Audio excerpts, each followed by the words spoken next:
Hi, this is Kerry McDuling, the exposure specialist, and I'm coming to you today for my blog from Holland. And when most people think of Holland, they of course would think of Amsterdam.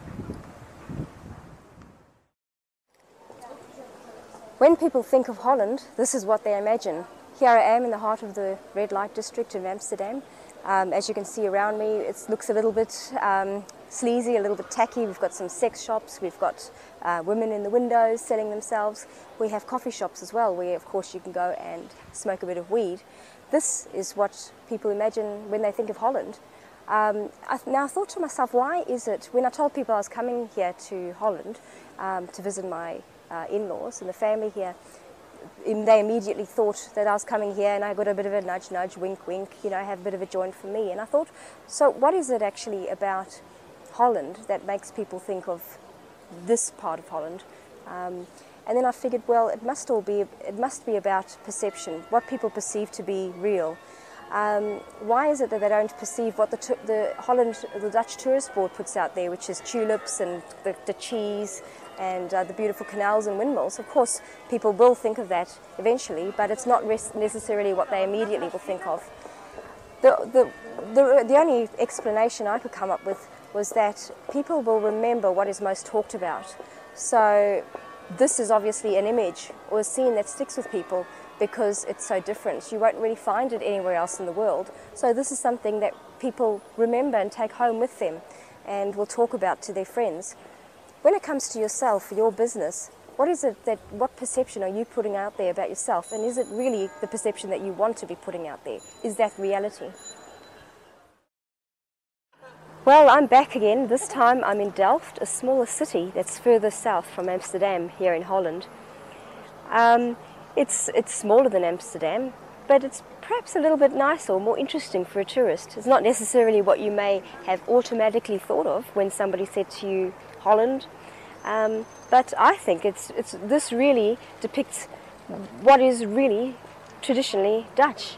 It's full of locals and it's not very touristy at all compared to Amsterdam, and it really depicts more accurately Holland or Dutch life.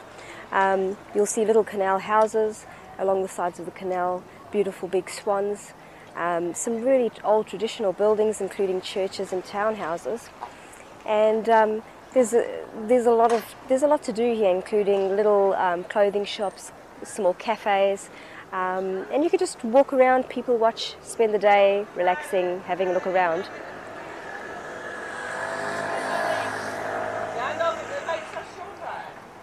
So I guess, this is probably my 5th or 6th time coming to Holland, and because my husband is Dutch, I automatically knew, or I was told where to come, what to look at, what is true Dutch, you know, what should I come and visit. So that's why I've always come here. But a normal tourist, somebody just coming here out of the blue, may not necessarily think to come here straight away. They'd just end up going automatically to Amsterdam because that's all they've heard of. So why is it that Amsterdam has a greater reputation than any other part of Holland? Why is it that people think of Amsterdam straight away and the red light district?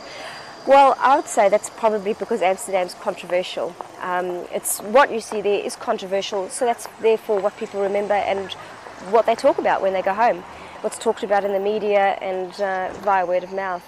So what can you do then with yourself and your business to make yourself remembered, to stick in people's mind and create something that's talked about? Well, it may not be I guess appropriate for your business or yourself to do something controversial, maybe a little bit mildly controversial, but find something that's attractive or interesting. That's appropriate with your business, but that's a little bit unusual, so that it is talked about via word of mouth in the media, and so it's more easily remembered.